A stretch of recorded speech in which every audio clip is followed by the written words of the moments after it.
What's going on? What's going on, good people? You know what time it is. You know what place to be. We're here in the cage. We got you going tonight. We got a lot of things going, and we got a lot of things we're going to put out here. So sit back, relax, get ready. We got you covered. It's the Birdcage, y'all. Let's go. Okay,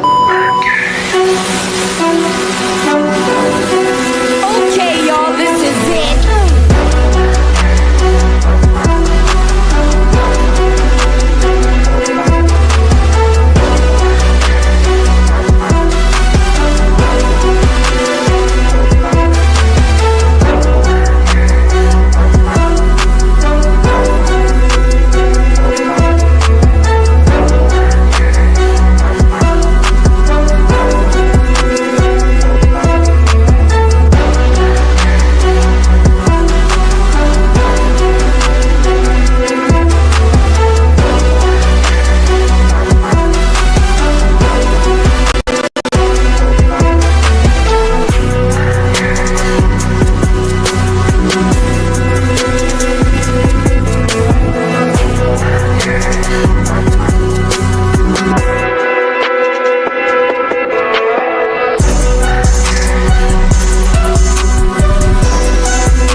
What's going on, ladies and gentlemen? Sorry about that. Had a little intermission or whatnot, but tonight we got a good one for you. Hey, we got K-Dub in the building, so we getting ready to get to it, man. So what's happening, K-Dub? What's up? What's up, historian? Good to be in the building tonight. Let's get into the night's episode. I know we've been going at it back and forth ourselves in the Birdcage, but now we got our team going at it against each other there. So let's go. I'm ready to get into it. It's going to be an interesting show tonight. I think it's going to be one of those shows for the long haul. But hey, let's get into it. Week 2 of the preseason. Hey, let's go. I'm ready, man. So the first thing we're going to talk about tonight, first, I got to give a rest in peace to Mr. Lionel Taylor or whatnot, Denver Broncos legend, the first player to ever get 100 receptions in a season outside of his days as a pass catcher. He's a Texas Southern alum. Shout out HBCUs. We recognize him on this show, and he was one of the best to ever play out of an HBCU. And then he goes and coaches two Hall of Fame wide receivers, and Lynn Swann and John Stallworth with the Pittsburgh Steelers, helps those guys get 2 rings.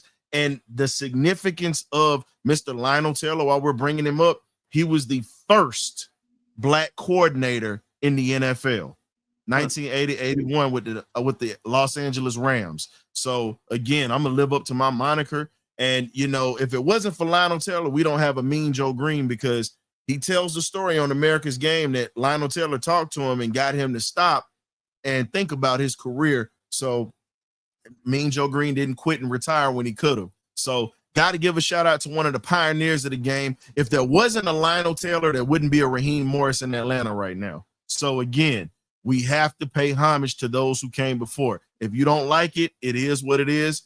You know what? Tough. But getting back to the Falcons right now, you know, you got to pay homage to the legends and whatnot. And he definitely opened the door for a lot of black coaches to be able to call plays and, you know, help develop talent. So what Raheem Morris is doing now, he's standing on the shoulders of Mr. Lionel Taylor, a Texas Southern alum. So shout out to the HBCUs out there. You know how we get down. Now, getting to it with the Falcons right now, speaking of that, you know, it seems like we haven't gone bad. And as you can see behind me, I got a picture of James Pierce Jr. And then I also got three other guys up there that were also great pass rushers, as you can see. When you look at it, the man at the top is Claude Humphrey. Man behind him, you got Chuck Smith, and then you got John Abraham. Out of those three guys that we're talking about right now, we can say Claude Humphrey was a guy, and so was Chuck Smith. You're talking about Tennessee college legends or whatnot. And now we got the third guy that looks like he's about to fill those shoes. Atlanta has not gone wrong with taking edge rushers out of Tennessee, out of the state of Tennessee, going from Tennessee State to the University of Tennessee, man. How do you feel Atlanta's evaluation of pass rushers have been out of the state of Tennessee, man, when you look at it, bro? How do you feel about that? Well, I'm hoping and praying that they struck gold in their selection of Mr. JP Jr. I mean, like I say, man, I love his demeanor. I love his tenacity, his interviews, everything about him, man. Everything he's made of, I'm liking it so far. I just want to see it translate on the field to double-digit sacks each and every season, and him having an illustrious career with the Atlanta Falcons organization, and also Mr. Jalen Walker also. But I understand that we asked a lot of him, put a lot of his during his time at Georgia, so him learning to be a pure rusher is going to take some time. But I really truly believe that they should continue just make him a Swiss Army knife and just continue to do what they did at Georgia. But I mean, that's each his own. That's the way they're going to coach him up, and I have to just back them up because that's what Coach Brick, the rest of the defensive staff, having and basically having stored for him. So, like I say, man, I love it. I love all these guys out of Tennessee. Long as they're at the SEC pass rush. Usually, not say all the time, but usually they pan out because we've taken some guys in the SEC that didn't pan out. So I won't say all the time, but majority of the time, I won't say all the time, they usually pan out. So kudos to the Falcons.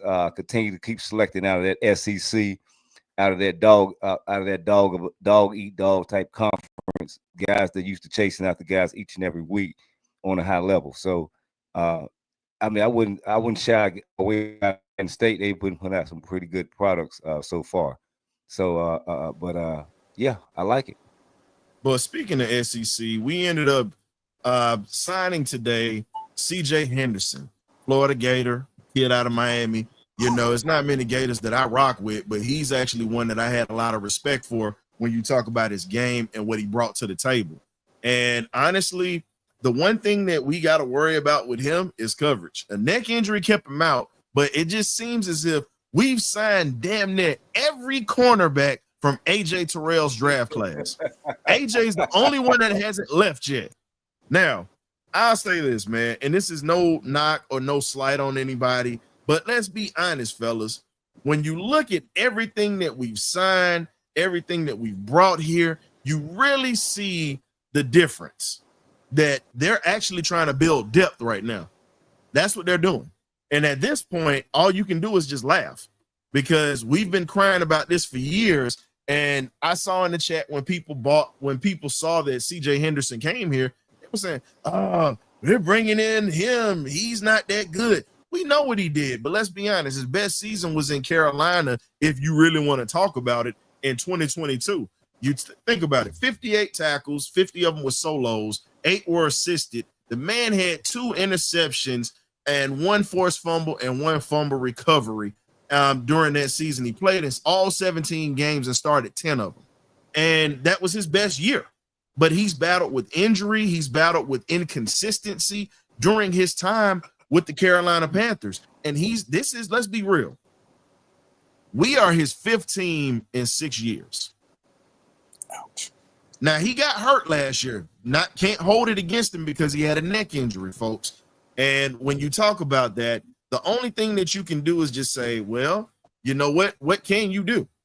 The man had a neck injury. The man couldn't help it. He was on the Steelers defense. Mike Tomlin apparently saw something in him that he wanted. And we just, how can I put it, fellas? We literally are bringing in a guy that we just need him to make the practice squad at this point. Let's be honest. You got a former 1st round pick that was in the 9th. That was the 9th overall pick in the 1st round. What do you think he could bring to this team? And what do you think he can actually, how can he revitalize his career? I want to talk to Graybeard on this one. So what you got on this one, Gray? Oh, well, first and foremost, hello, everybody. Sorry for my tardiness. When I got the news about PJ Henderson, I was looking at, well, he's a guy that been around the league, like you said. We're a big team in 5 years, pretty much a journeyman. Uh, Probably going to use him for rotational depth. He might have some understanding on what we're trying to run defensively or whatever. So I'm not about to sit here and say, yeah, he's the missing link to our team making it to the Super Bowl. No. But Mm-hmm. like you said to the beginning, we need depth. Not just any depth. We need quality depth. Because like K Dub don't say, you don't say, your availability is your best attribute to being on the team. So we don't know what's gonna happen later on down the line. Hopefully we don't have no catastrophic injury, knock on wood, because the injury bug has been alive and well since the start of the training camp for the NFL season, and we ain't even hit week 1 yet.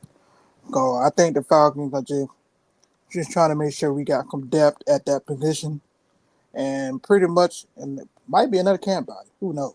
So I'm not expecting too much from the Perkins, like you said. His best season was in 2022 with Carolina Panthers. He unfortunately had a neck injury when he was with the Pittsburgh Steelers. So I mean, yeah, he might have a chip on his shoulder, man. He might be like, look, man, I'm trying to make a name for myself, and people don't vote me off. So this might be the little motivation he needs to try to get his name back on the market.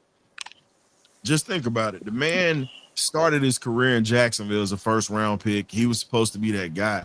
And let's be honest, man, you pretty much see that they ended up getting a cornerback in Tyson Campbell that got paid, that took the spot that he was supposed to have. Got And paid. there's a lot of Jacksonville fans I know that are upset with Tyson Campbell right now because, again, he's got that money, but the production hasn't been what they expect. And CJ Henderson was another guy that the production wasn't there. They chose Tyson Campbell. Now, the one thing that both of those guys can do well, they both run 4.3s. They got speed. They can run with everybody. It's just the fact that, can you be consistent in your pass coverage? Can you be consistent with tackling the foot, pretty much tackling ball carriers? CJ Henderson has a history of being a hitter, and he definitely is a sure tackler. He doesn't miss many tackles, but your availability is your best ability. And when you look at this, Jeff Ulbrich at this point right now is trying to bring in guys to see what he can do. Because if you go back and look at it, the Falcons gave up 345 yards per game last year. Not Per good. game. We were 23 in the NFL, 23 in the NFL in 2024. Ulbrich and Coach Morris have added passing game coordinator Mike Rutenberg to pretty much try to get this thing together. When you look at what Jeff Ulbrich is responsible for, Brick is responsible for Sauce Gardner and DJ Reed having one of the best tandems in the league.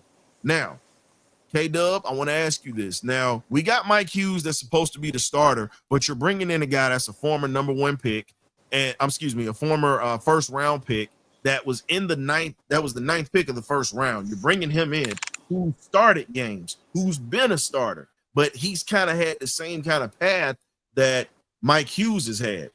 How do you feel that this guy is going to bring juice to the room, and what do you think we can get out of this with Jeff Ulbrich building a no-fly zone right now in Atlanta, trying to construct that at this point? I mean, when I first heard the news, I thought about Jerry Gray leading that back end, and I just feel like he's not happy. So he's talking to Terry like, bring in more competition because I want this thing iron sharper than iron. Because, like I said, we talked about it week in and week out the last about 3 episodes of the Birdcage. That is going to be people that we think make this team that's not going to make this team. We're making it hard. We're making it hard on everybody, especially the secondary, and especially this wide receiver core. Going to make a cut. It's only 53 slots that we got. So who's going to make it? Who's not? So I mean, but basically, We're trying to figure out who's going to make it and who's not. It's going to be hard cut trying to make this team day in and day out. Mm-hmm. And I look at it like this in my situation where we sit back and we think about everything, and I look at the secondary. The secondary was the strength of this defense last year because we didn't have a consistent pass rush. And, you know, it's just one of those things at this point where you have to be able to defend the pass in this point. If you can't defend the pass, this pass rush doesn't mean anything, because what you're doing is you're bringing pressure, but if your corners can't cover, if your safeties can't cover, you're pretty much giving guys a free pass. That's really what you're doing.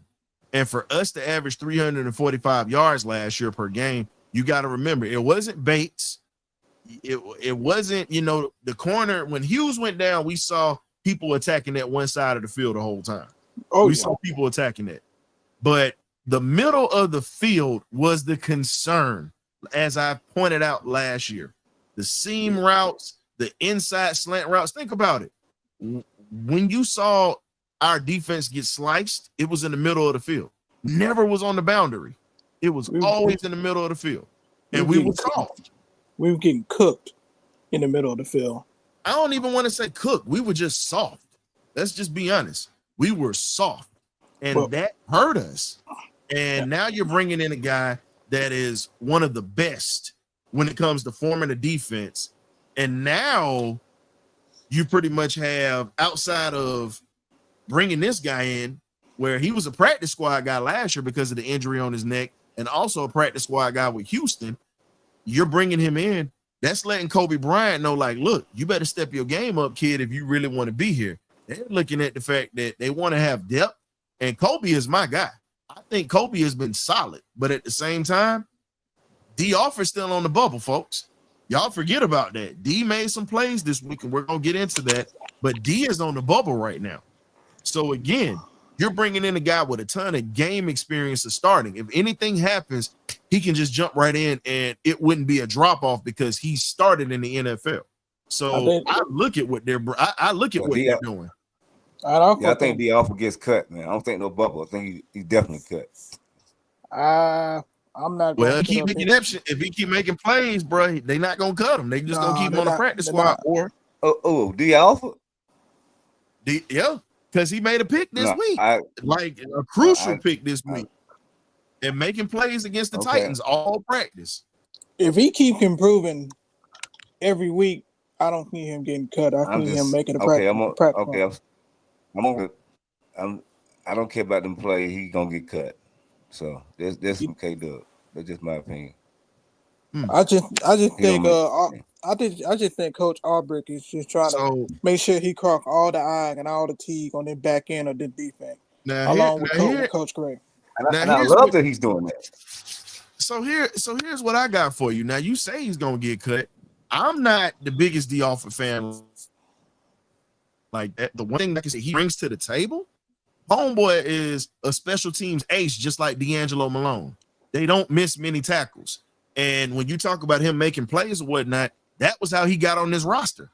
So if you're going to sit there and cut a guy that is not going to be worth that much financially, but he still can bring value to this team, even as a special teams ace right now, he might not get into the rotation. But at the same time, you got a guy who produces on special teams. Whether if he's a return man, if he's a gunner, this guy has value. So if he's not starting, you still got to look at what else he brings to the table. The third phase of the game is very important, and we need to have headhunters or guys that can produce on that third phase of the game. Who else do we have on this team that you believe that's going to sit there and that's going to put up those numbers and bring experience in crucial situations? My question was, who's the return? I like him, but it's a numbers game. It's a numbers game. I just don't see him making this team of the 53-man roster. And then if we're going to take somebody to the practice squad, we're probably going to take Kobe and see what we can develop with him.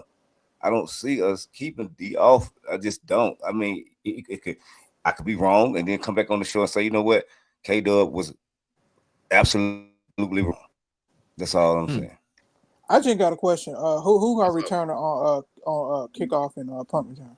Right now, they still trying to figure that out. That's why I It's think not even it's not even set in stone. That's the reason why I'm why saying. That's he the has a reason shot. why I'm saying. Yeah, that's the reason why I'm saying that or whatnot. Billy Bowman's gonna end up being the slot. We already know this. Yeah, Bowman is already worked. Bowman already has showed up on special teams, but he's gonna be the slot. But we haven't had a reliable return man since. Let's be honest. Eric Metcalf. I'll even say Allen Rossum, a Dang. guy that was consistent as a return man. We really have Tim been Dwight. all over the field today. Tim Dwight, Allen Rossum. I mean, White Tim lightning. Dwight. White hell, lightning. Tim hell, Dwight. Taylor Gabriel was solid as a return man for us too. Yeah, So I like the Taylor game. I like that. So what I'm saying is we need to have somebody, and Devin Hester. Can't forget about Hester. Oh yeah, hold Wendy, on. can't The forget Hall, about the, Hester. Yes. the Hall of Famer. But sorry, what I'm sorry, saying Mr. is, Hester. I'm sorry. no, it's not us forgetting about it, but you got to remember Hester didn't play that long for us either. No, Yeah. he was drafted. He was drafted to the Bears.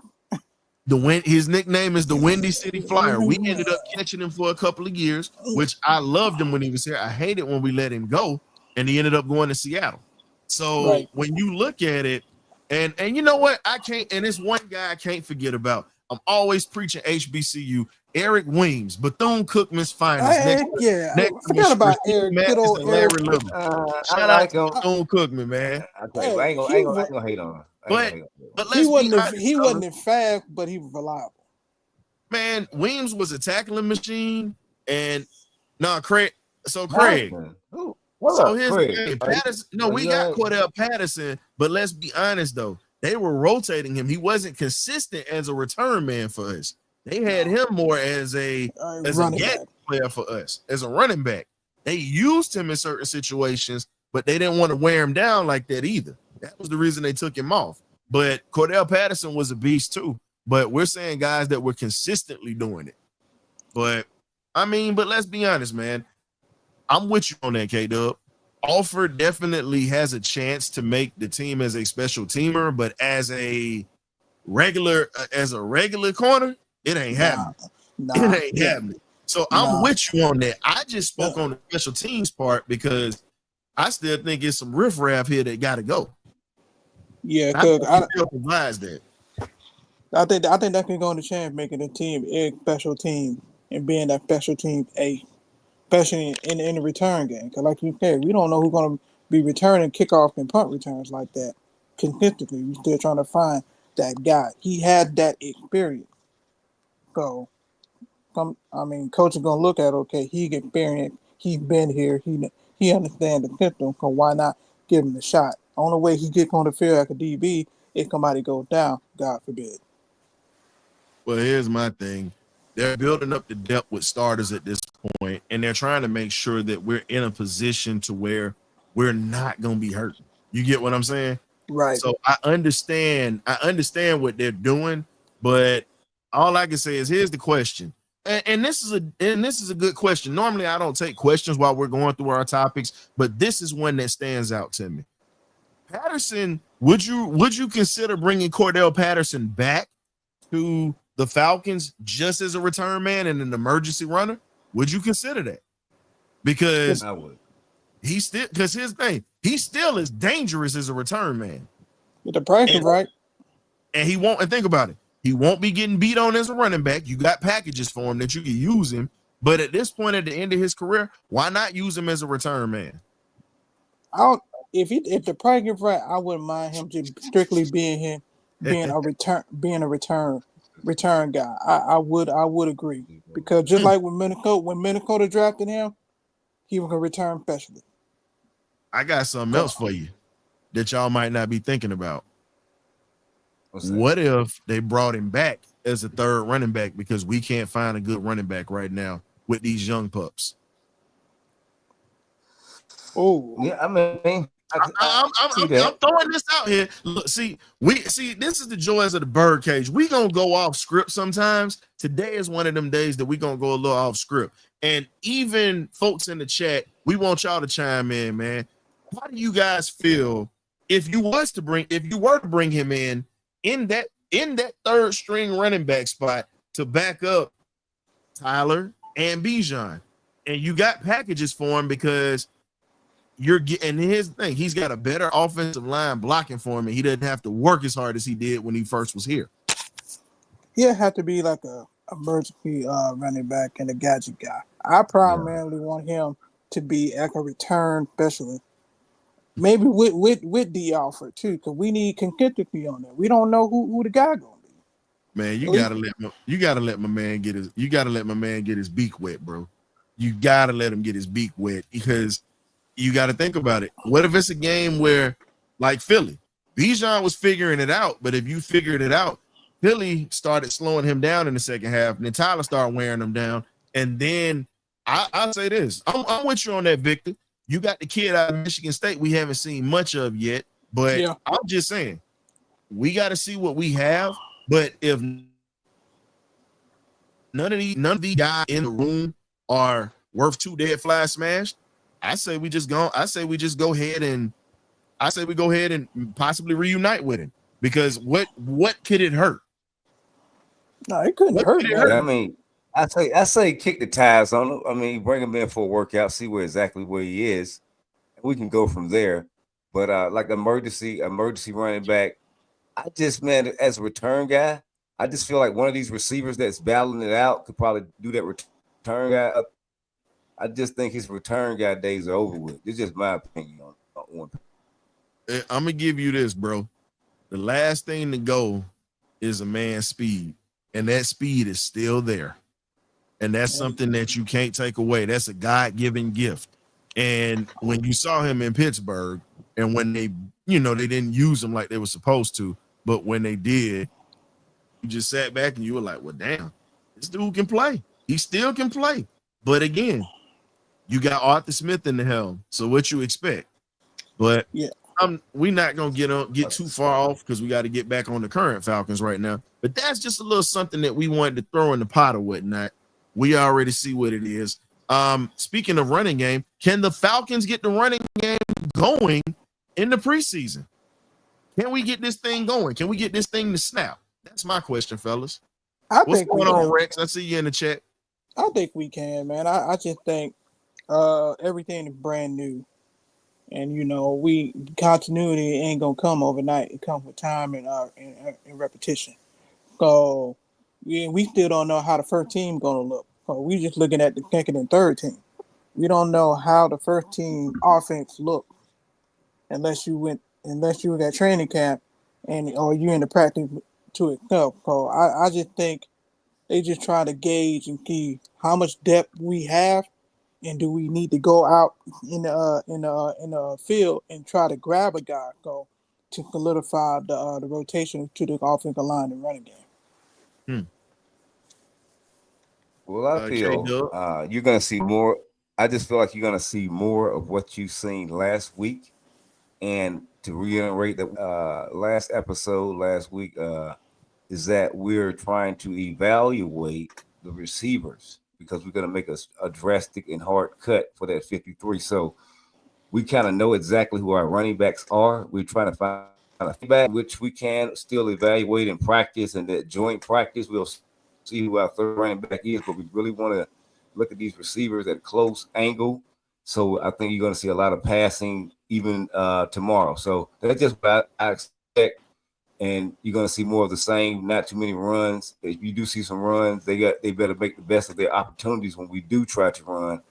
But these running backs, I don't like none of them that we have that are behind Bijan. So, I mean, behind Tyler. So it's just my opinion, man. I mean, I just feel like we need to look. He may be on another roster who our third running back may be. But here's my problem. It ain't the running backs at this point. We already know that you don't have guys like this. This is my thing. This is why I said you should have taken an Irv Mulligan or a Jada Byers. But again, like I said before, it's tons of talent in them HBCU ranks, and you had two of the best right there. One of those guys could have been your third string guy. Just gonna be real with you. But the thing that pissed me off today is not the fact that we brought in a corner. It's the fact that we didn't bring in and address the offensive line. We don't have championship depth. Hell, we don't even have playoff depth with these guys on this O-line. Let's be real, fellas. When are we going to be able to address that depth? Because you saw those guys not being able to even create running lanes for these running backs that we have. So we don't even know what these running backs can do because of the guys up front. Let's be honest. You had less than 60 yards rushing. Less than 60 yards rushing last week. Come on, man. Carlos Washington is a solid player. Some of those guys are definitely solid or whatnot, but damn, can we get some folks to address the offensive line and the backups? I'm okay with building the defense, but we also got to look at the fact that we were playing musical chairs with the O-line when guys were going down and guys got hurt last year. Luckily, we had Storm Norton. Luckily, we had Ryan Nizel. So now when you look at it, let's be honest. You don't even really know what this kid from South Carolina is going to be able to do, Jonathan Gwynn, at that offensive line, at that center spot. And that right there is critical for us. When you look at these backups, that's going to be critical. So at this point, I need them to look around and look at guys that they should have been able to take when it comes to this offense. That's just my opinion on that, fellas, with the offensive line. Yeah, I agree. I mean, I think these preseason games, especially the last one, going to be an evaluation of the offensive line and see what we have, who stays, who can practice squad, and maybe we might need to go get a left tackle in free agency or center or a right tackle. So I think they're really going to be paying attention to the offensive line these last two couple of games. And for me, for the running back, we really ain't see what the kid from Michigan State can do. He barely scratched the surface. So I think for me, we got to see a lot more before we start kicking the bucket and trying to find our third string running back out of free agency or whatever, because we truly haven't seen what we got because of the offensive line play or lack of. Well, I mean, I feel the latter. I mean, I just feel like these backs are not making the best of the holes that are there. They're not flashing to me. Just saying. I mean, I feel like our third running back may be on another roster. They may keep one of these guys, Carlos Washington, or one of the other guys No, he that they gone. brought in. He gone. Carlos Injury. Yeah. Injury messed him Okay. up, bro. Yeah, Well, Carlos Washington with Tampa. What's the guy that I thought they brought in? The guy with an undrafted free agency. That's the kid out of Michigan State that we were just talking about. Yeah, the kid from That's Michigan what we were State. just talking about. Okay, well, I mean, let's go. I mean, it make the most of your opportunities, sir, Mr. Michigan State. You know, represent the Spartans right, because you're not gonna make the practice squad if you don't get your act together. I mean, I mean, you get an opportunity tomorrow. Tomorrow is your opportunity. We know who running back A and running back A minus is. We already know that. So what you gonna do, man? I mean, that's why I say we're looking at other rosters and always evaluating. Just like we brought in C.J. Henderson. These guys can get moved around like chess pieces each and every day. There's acquisitions and transactions. So let's see what this guy does, man. The kid you're talking about is Nathan Carter. That's his name. Nathan Carter. That's his name. Nathan Carter out of Michigan State. Mr. Nathan Carter. Tough runner, but the thing is, he can't show anything if we don't have a damn offensive line that's going to block for him. Let's just be real on that. But before we get into anything else a little bit deeper, man, we got to take a quick commercial break, y'all. Y'all be easy. We'll be right back, fellas. Folks. Excuse me for 1 second. Okay, there we go. Now, we'll be right back. We cooking up something special for you. Hey, join us tomorrow night for the pregame meal before the Falcons game. We do this every Sunday, but we're doing it tonight. Also, right after the game, join the Party Line and Benediction postgame show. We're going to review everything. We got some things going tomorrow night after the game. We'll catch you then. You either get right or you get left. Ghost. Birdcage.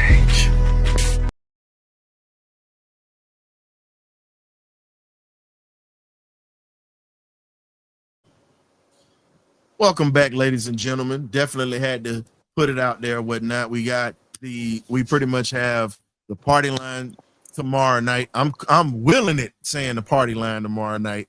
But outside of the party line, we also have the pregame meal for fans to come in an hour before the game to just talk about what they like, what they dislike, what they're trying to see. So we got a little something coming, man. So, hey, y'all know how y'all stay tuned to that or whatnot. And also, y'all content creators, that's thieves. Stop stealing ideas. We gonna start calling you out by name.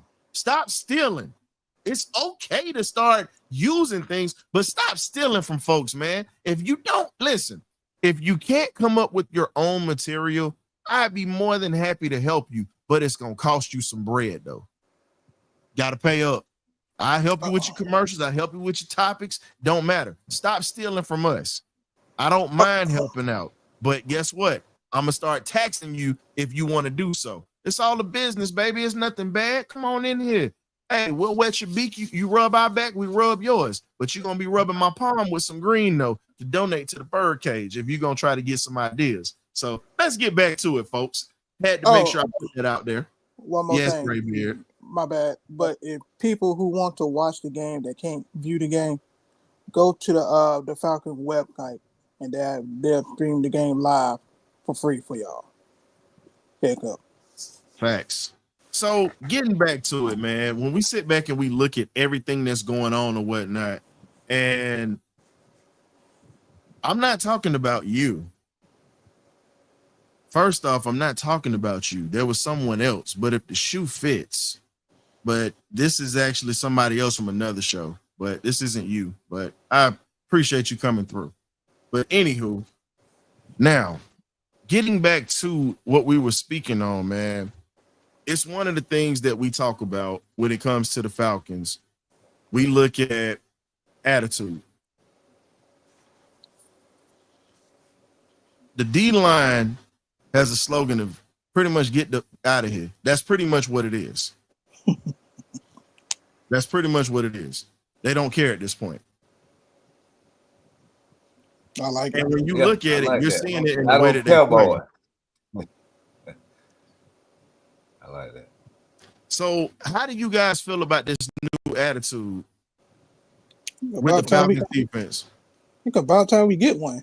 I mean, for me, I think we as Falcons fans are about tired of everybody calling us off as Charmin or sensitive or whatever, especially when I come to our defensive line. I mean, they're pretty much getting tired of just being not respected. So for me, I like the fact that they coming in with, hey, try to beat, belt the ass to anybody. Bring it. I like it. We need to start developing that throughout the team. To let everybody know if you come to the ATL, you're gonna get this work. Regardless, if you wanted to come there, free of charge to come there to give y'all the belt the ass as well. So I think we need to start developing a think of toughness and attitude about this team, just like we did back in the day. So yeah, I like it. Bring it. I'm all for it, man. I've been missing this kind of defense, man, and this kind of team, man. I just, like I said, hey, look, unapologetic squad, man. We just unapologetic right now. You come after us, we come after you. So I love it, man. Hey, look, I need more of it. You know what I'm saying? You like it, I love it. So let's go, man. Let's turn the page. We got the new 25-26 Falcons, and we're trying to make something happen, man. Not play with it. So I love it. Yeah, cause Ryan, t-shirts made up. Yeah, cause Ryan, ain't you? This is what you've been trying to say for years about the defense. Can we get an attitude about it? I'm not speaking. I'm not saying a damn thing right now.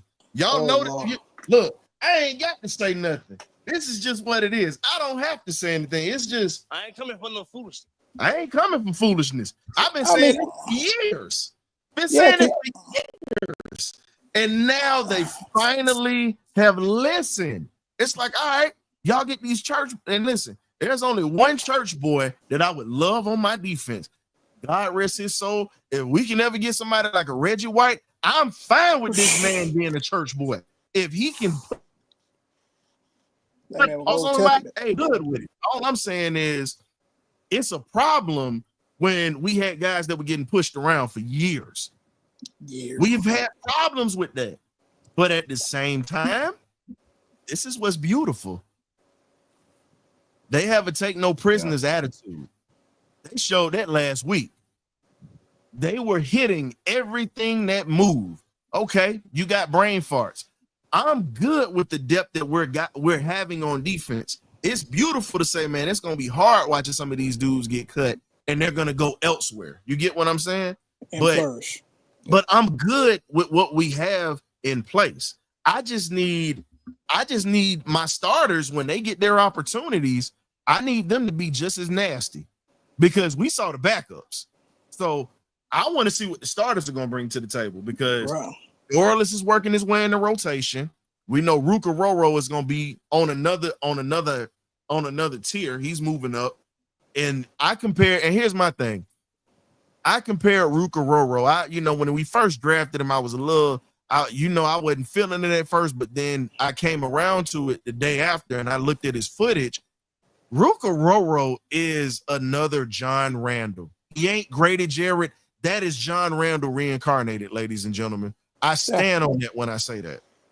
That's a big statement. A lot of y'all, so far, I haven't been wrong about my comparisons of players. No, you haven't. Because here's the thing. Everybody wanted to compare Bijan to LaDainian Tomlinson. No. Bijan Robinson runs like Thurman Thomas used to. Go back and look at that footage. That's a running back that doesn't get talked about enough. He was one of the first outside of Thurman. You had Chuck Foreman, who was one of the first running backs that eclipsed getting 1,000, a little bit over 1,000 yards, all purpose in the air and on the ground. So when you look at Bijan and you look at comparisons to players, Ruka Roro reminds me a lot of John Randall. He just don't talk as much. Same motor. Like they say be talking. They say be talking now. I know we haven't heard it. Now, when we get it mic'd up, we'll find out. Because John Randall, what was John Randall's thing? 6 foot. No, John Randall was a beast at talking. I told you have to draw, right? Hey, that man to get in your head go fast. I'm gonna be honest with you. I believe if John Randall wasn't hurt in that game versus us, I don't think we get to our first Super Bowl. I'm just gonna be real with you on that. Boy. That right there, him being hurt really changed a lot. And when you look at Rook, think about it. The D-line changed a lot when Rook went down. It did. It did. I agree. But we got so much rotation, man. You got Trice coming back. I mean, you got so many bodies, and you got Ali coaching them. I mean, he got me ready to throw some pads on. I'm like, we ready, man. Yeah, I mean, like I said, man. This defense need to have that nastiness about them. Like the historian already turned into the bad guy. We need 11 players on the defense to turn into the bad guy when they get on the field. So for me, I'm all for it, man. Facts. And here's the best part about it. It's not just the starters. It's the backups that came in here with that attitude. They came in with the attitude ready to fight. Pretty much going into the club back in the days, if you remember the crunk days of Club 559, you know what I'm saying? The velvet room when you had the rough room in there, just that's all you heard. You mean talk about throwing hands? Listen, that's the attitude that they have brought back. They have literally brought back the attitude of, hey man, I'm just gonna bust your skull to the white meat, like Bernie Mac say. I'm just gonna bust your head to the white meat, and then I'm gonna walk off like ain't nothing happened. And that's pretty much how we got to lead these folks this year. Because again, we're bringing stuff together. We just have to make sure that that defense continues to eat and give Michael Penix Jr. and that offense many opportunities to put points on the board. That's what really has to happen. So at that point, I just look at it from a standpoint of, okay, Brandon Dorless, he stepped up. You got Woods. Woods literally led the team in tackles. Then you get DeMarco Hellams, who's fighting for a job, and he's competing for the second spot. We already know that Xavier Watts is going to be the starter. He's already getting a lot of reps with the ones. Fuller is coming in doing his thing, but it's a three-way battle for that second spot at that safety. It's a three-way battle at this point. I love it. I love it. Yeah, we ain't got to sit back and hear you say Richie anymore. Richie is gone. He's gone. Richie out there in San Fran, man. Yeah, he in San Fran. Where you going? Yeah, he in San Fran right now. Yeah. Where the hell you think you going with that? Just like my man said in the clip. All I'm saying is this: everybody got a mean streak. I'm gonna tell you this here. As a content creator, I must be, we have fun, we joke around, gotta have some professionalism. But you catch me in the stands as a fan, I'm a totally different person. Yeah, you Just are. gonna be honest with you. See, I'm one of them fans that talk trash. I'm one of those fans that get loud. I'm not a good play. No, we're not, I'm not gonna walk around and try to show off my chain. No, I'm here getting down and dirty with my team. Not dirty, dutty. D-U-T-T-Y, dutty.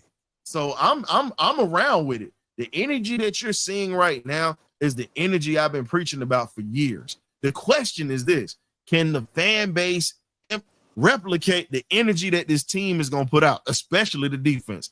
Are you going to sit around? Are you going to sit around and root them on, or going to like in a damn club?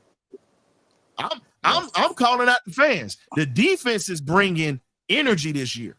The defense has already let you know that they're willing to put hands on folks. Hell, the offensive line let you know that yesterday with Penix. Let's talk about it. We're gonna talk a little bit about it. We're not gonna spend too much time on it because every content creator and they mama, you know what I mean? Just everybody talked about it. Yeah. You know what I mean? Everybody talked about it yesterday. They did. Including the law.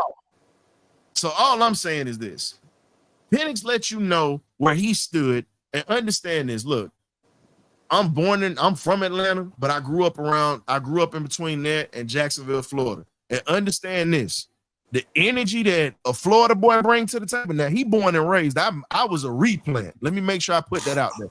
I was a replant. Them boys that's from around Central Florida and South Florida are bred different.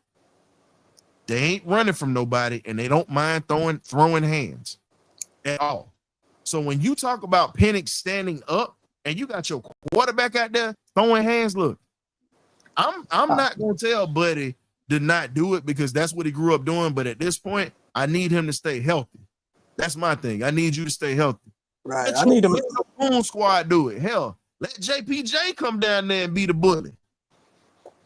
Yeah, he a bully. I can hit highlight film. Hey, bully all I say is, hey, look, you got to stand on business. He's standing on business, man. Hey, look, he wasn't trying to get no fight, but you ain't finished. Hey, look, letting the league know because this going out to all 32 teams. I ain't having 31. Hey. But 31. Yeah, I 31. I'm sorry.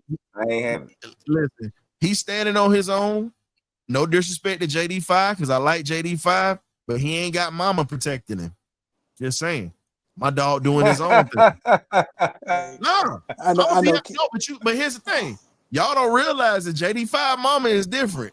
You got to remember, they from Cali. In the area that they are from Cali, his mama was about that. His family, they kept him away from that. That's good. We don't need no more statistics. Yeah. But some players are not able to get away from certain things in their environment. So you have to understand. It's a little different when you get a guy that was in the midst of that, even though he can be professional, he lets you know the guy that had the dreads in Indiana, that was what you saw the other day. Hey, I mean, I like it. I love it. I know K-Dub will come where, yeah, that's my gun right here. Yeah, yeah, I know you. Yeah, he'll love it. He was loving it. But yeah, he watching. That's basically what he can.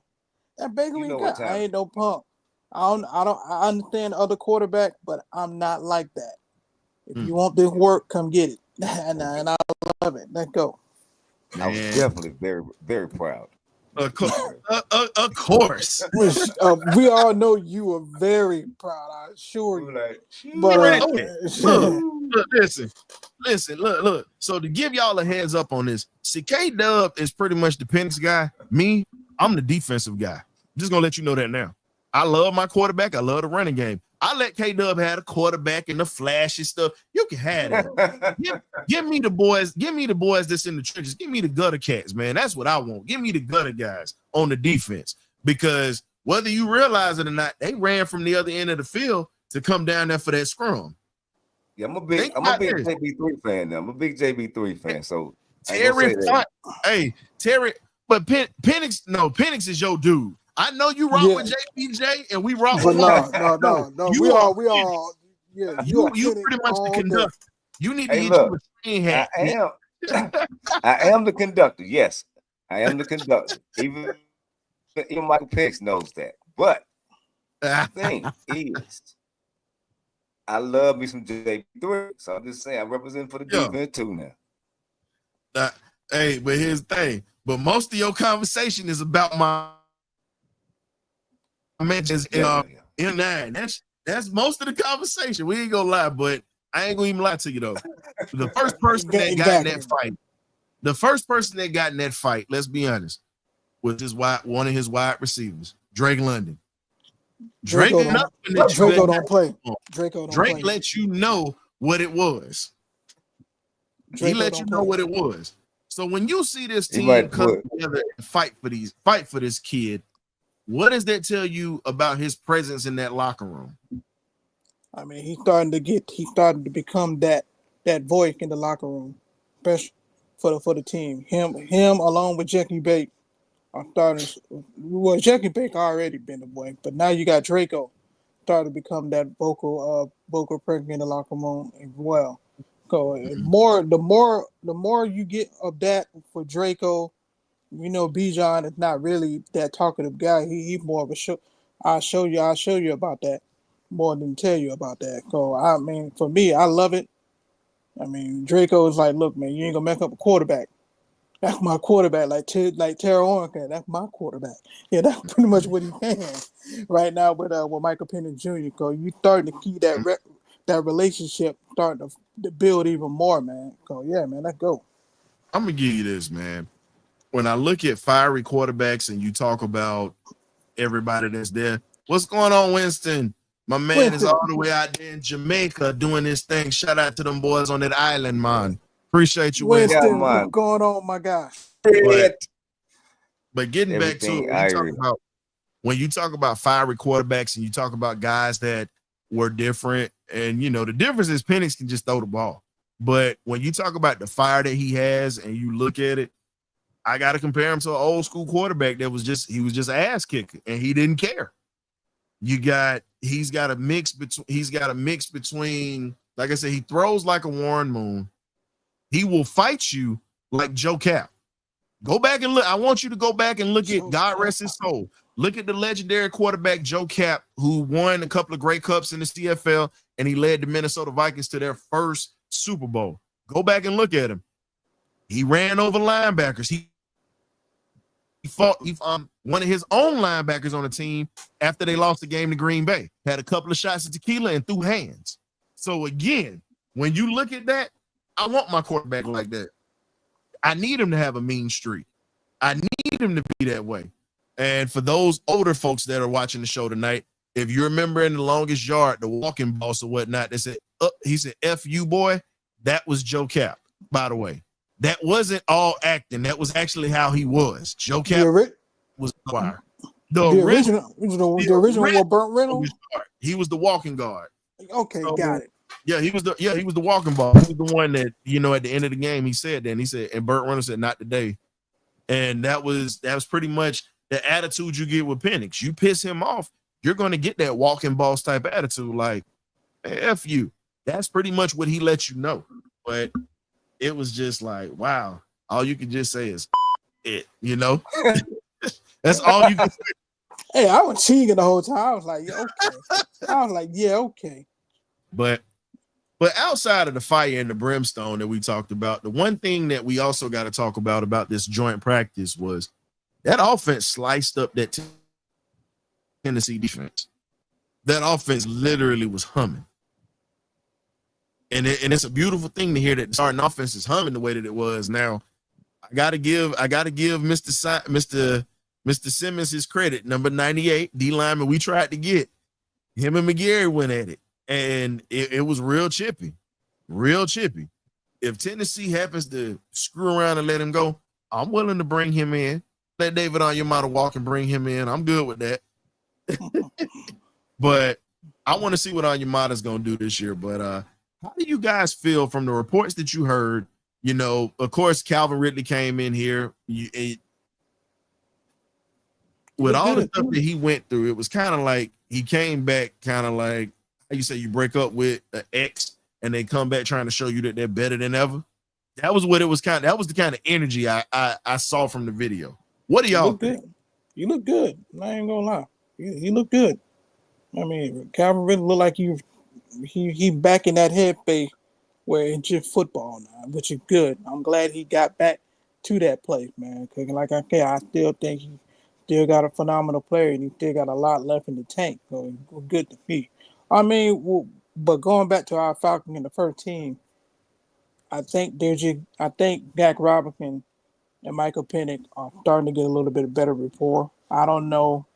We don't know what we're gonna have until week 1 when we play Tampa. But from what the report from fan, it looking good, and the continuity is starting to get better day by day.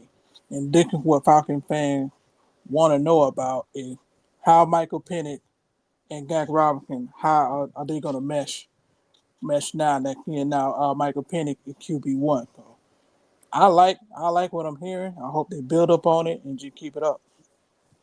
Okay. Well, I just feel like it'll look very similar to what they did in Washington when he was at Washington. That's what they basically been watching a lot of Washington's tape, and you'll see an air show. You're gonna air it out. You're gonna air that thing out. It's gonna be an air show.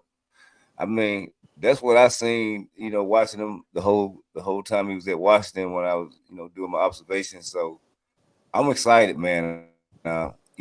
Ray, all these guys, Mooney, Drake London, all these guys are gonna get off, man. I mean, I just want them to spread the rock around and everybody have at least like 700-800 yards, man. Nobody really has to have 1,000. I just want everybody to have at least 600 to 800-900 yards, man. And we'll just spread that rock around and just throw to the open receiver.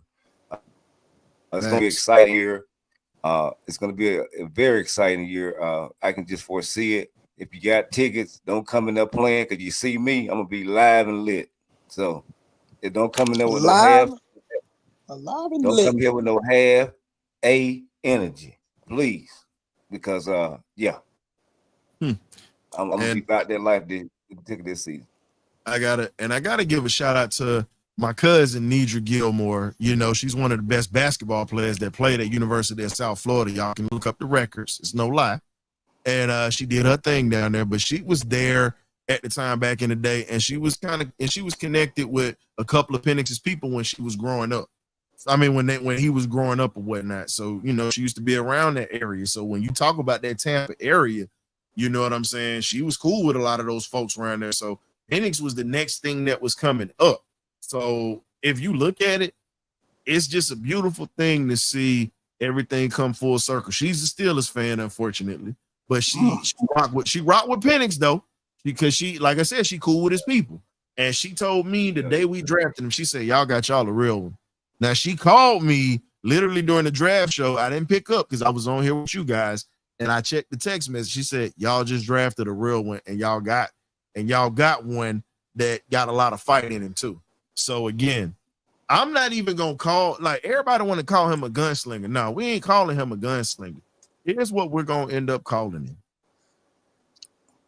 And you hearing it first on the Birdcage, LLC. So I'm going to be coining this. We getting ready to call him the assassin. I'm about to get the same thing. We about to call him the assassin. Everybody was saying the sniper. I'm like, nah, I want an assassin. I don't need a sniper. A sniper a sniper hides. An assassin ain't hiding. He coming to get you. So it's the difference. So guess what? Michael Penix Jr. is called the assassin here on this show. So if you hear it elsewhere, you know it was stolen. Letting you know that now. We already calling him the assassin. Coin first commercial. 9:00 p.m. Thursday, August 14th, 2025. I like that. I like that. The Archer. The art. I like that. The Archer. Man, he the Archer. ain't shooting no bow and arrows, man. No. Have No, you- that's what he does. no, do I you want him- do I you want him- remember Rambo with them floating arrows? But that's what Penix ain't calling him the does. Archer. Y'all call him whatever the hell y'all want to. I don't want to call him that, but I'm saying I'm calling him the what assassin. his celebration. I like the Let's be assassin real. too. But let's be real. What made him the assassin was at the end of that Washington game last year. Think about it. Kyle I Pitt, get give his it up. college, but here's the thing. You don't bring a bow and arrow to a gunfight. People want to call him a gunslinger. You don't bring a bow and arrow to a gunfight. That's an assassin right there. Yeah. At the end of that They got some game, poison on the end of that thing. yeah, at the end of that game or whatnot, he was one of the he had a demeanor that we haven't seen in a long time. Really, since Matty Ice, if you want to be honest, when he was early in his career as an assassin. Early. Yeah, When Penix threw that, when Penix marched us down the field and threw that pass and a chance to go to overtime, that right there should have told you really what he was about. That small serving should have told you that boy is an assassin because he was pinpoint on that drive. He was. Definitely was. So I can't call him an archer. Nah. I mean, you can call him that, cool, but in the pros, he done moved up from archery to being an assassin, a sharpshooter, a marksman. Yeah, there you go. The Michael marksman. Penn- That's what I was thinking. Marksman. The marksman. Yeah. Or But- the assassin. I think it's going. Season unfolds. It'll settle on just like how we settled on Bankhead and we settled on certain names. Bankhead Basic got a good ring to it, man. I remember when I I'm remember just when I saying, but said I mean, that night. the My boy names. looked at me like I was crazy when I said that. But I'm saying the name will settle on to it as the season unfolds. But I'm here for it. I like this. I mean, I like him as a sniper, but the thing is, snipers hide and shoot. They I don't find really their like hiding. sniper. I really don't.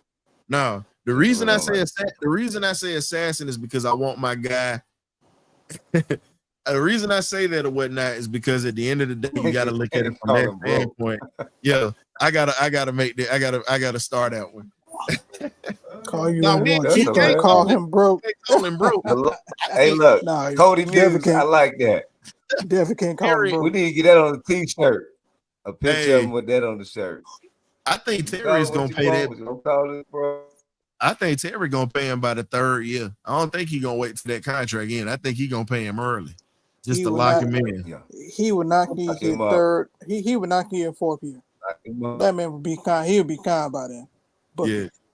So what I'm gonna do now, like I said, I gotta throw this up in here for you guys.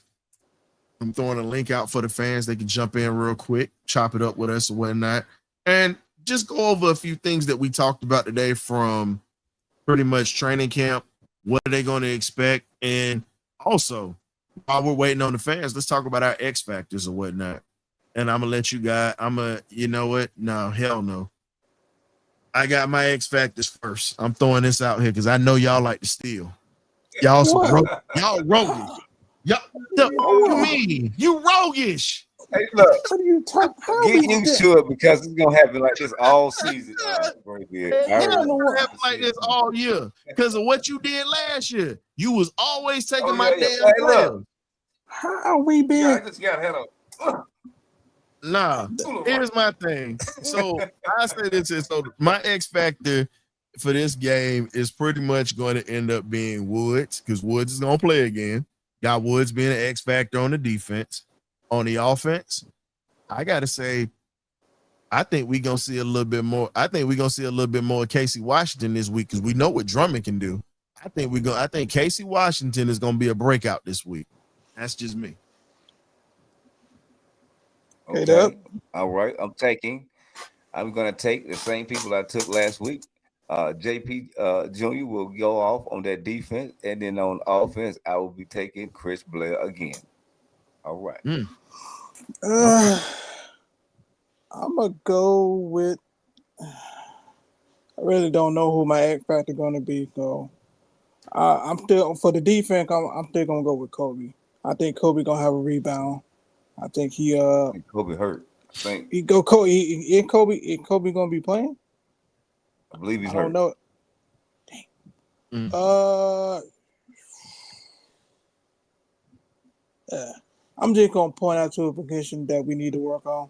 I think the offensive line gonna have a better showing at my X factor. They're gonna show us that we can run the football, and that is gonna be our identity going forward to week 1 and being able to run the football. Offensive line at my X factor, and for the defense, I'm just gonna say linebackers, man. I want to see what more these linebackers can do in week 2 of the preseason. Southside, is Kyle Pitts even playing? I don't know. No. Him or Mike Hughes. They're not playing any of the No starters. No starters. No starters are playing this week, Southside. No But I starters. get where he y'all coming better, from. y'all better learn these. Y'all better learn these backups. Hey man, the backup. Hey, Raheem already said he ain't playing. He not playing none of these guys. But he don't care what man, the other. He don't care what the other 31 teams are doing. He ain't doing no starters. hey, so from us to y'all, those were our X factors for the week.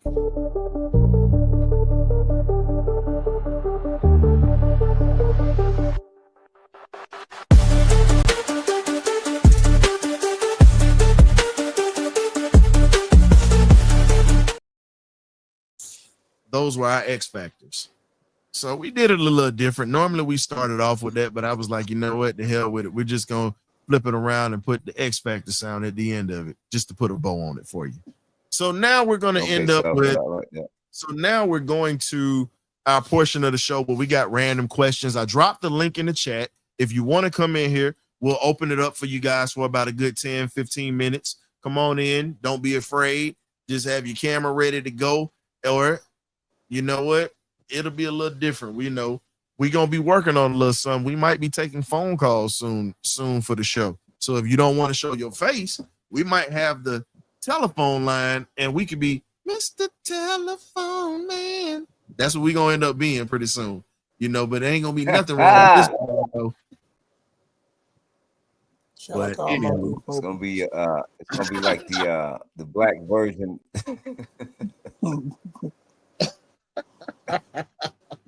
I can't with you. See, we can't. Woo! Like the black version. Hey, Paul. Hey, Ryan.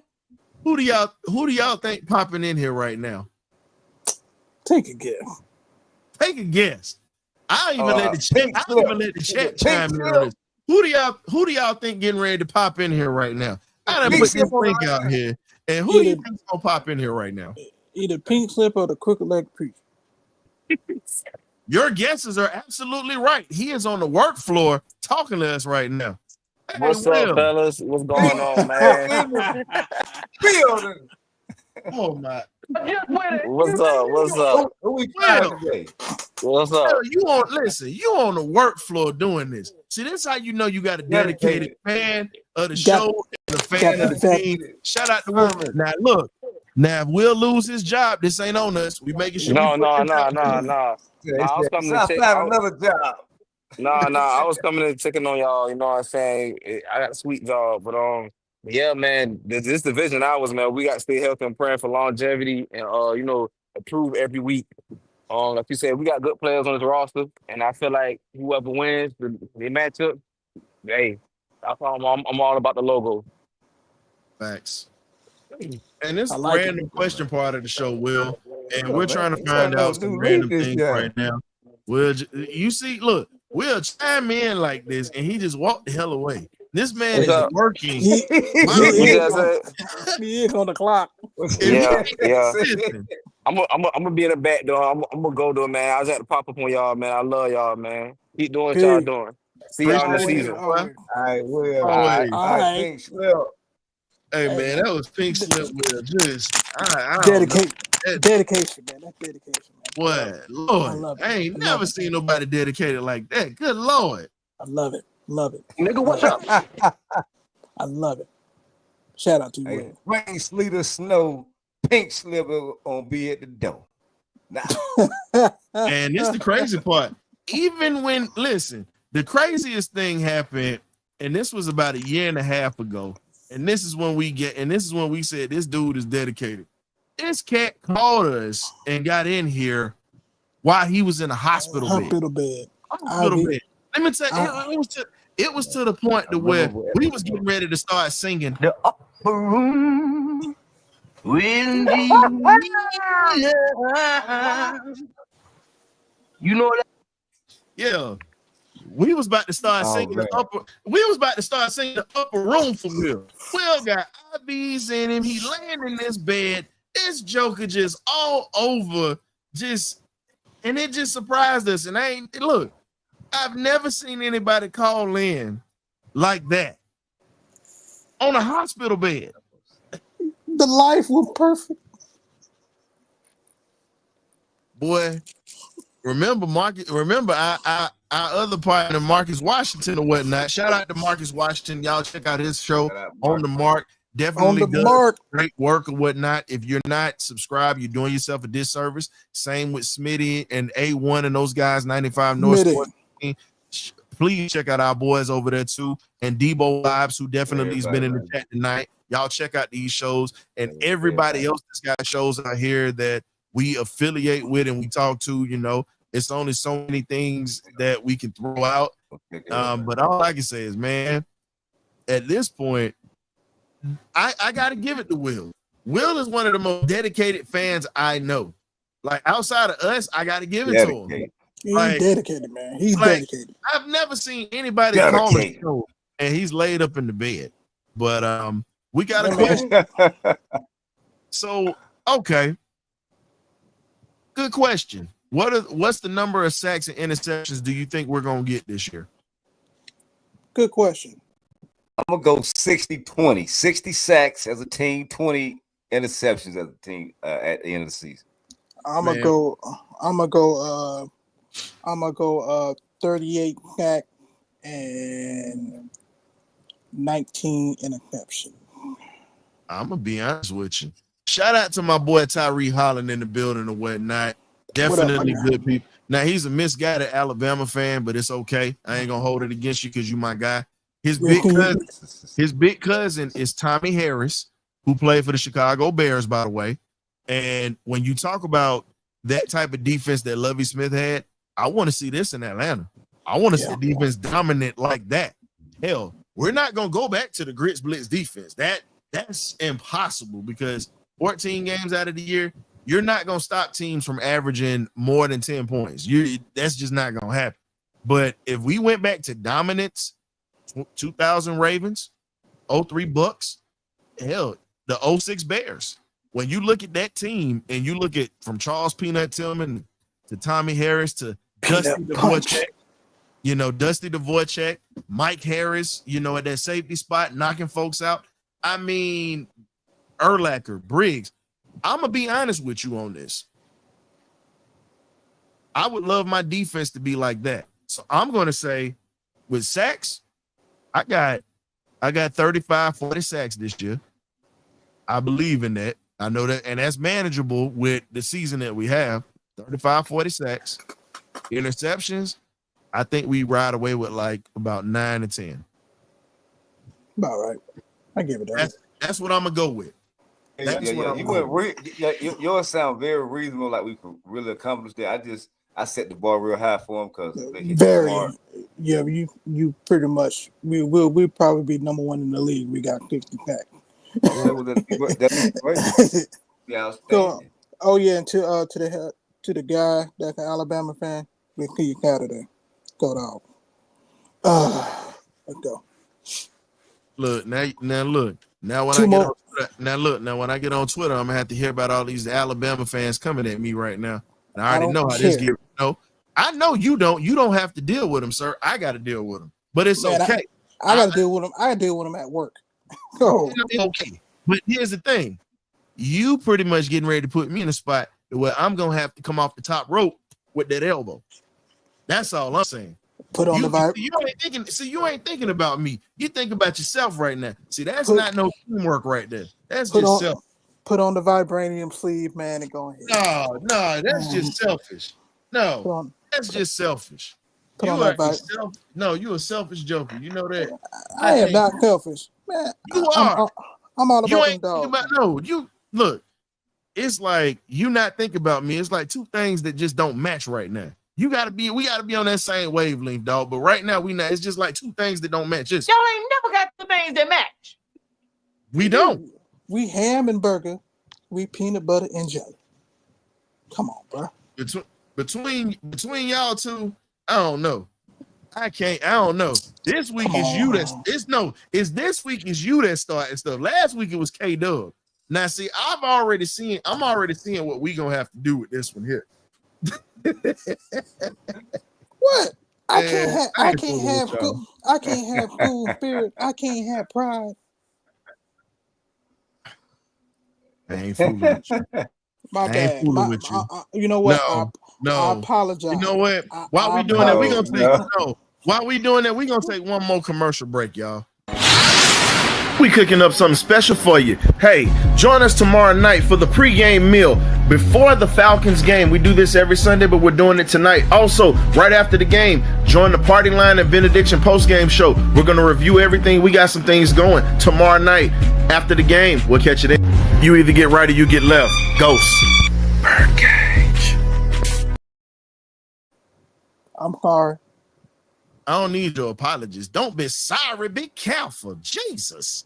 But anywho, but we definitely want to we appreciate you guys for tuning in tonight to the Birdcage LLC. Definitely gonna have some stuff for the fans tomorrow, as you saw the pregame meal, and then we're also gonna have the Party Line or Benediction postgame show. I predict the Party Line. I want to appreciate you, K-Dub. Y'all definitely for coming through. You and Graybeard. And also with the fans, we appreciate you guys for coming through tonight and tuning in with us tonight. So tune in tomorrow night. We got you covered. We got love for you, and we appreciate you guys. And y'all stay safe. Y'all stay blessed, and y'all be safe out here in these streets, man. A lot of crazy things going on with the times. Keep God first and make sure that y'all protect and love your family with these wild times we got. Much love, y'all. Ghosts.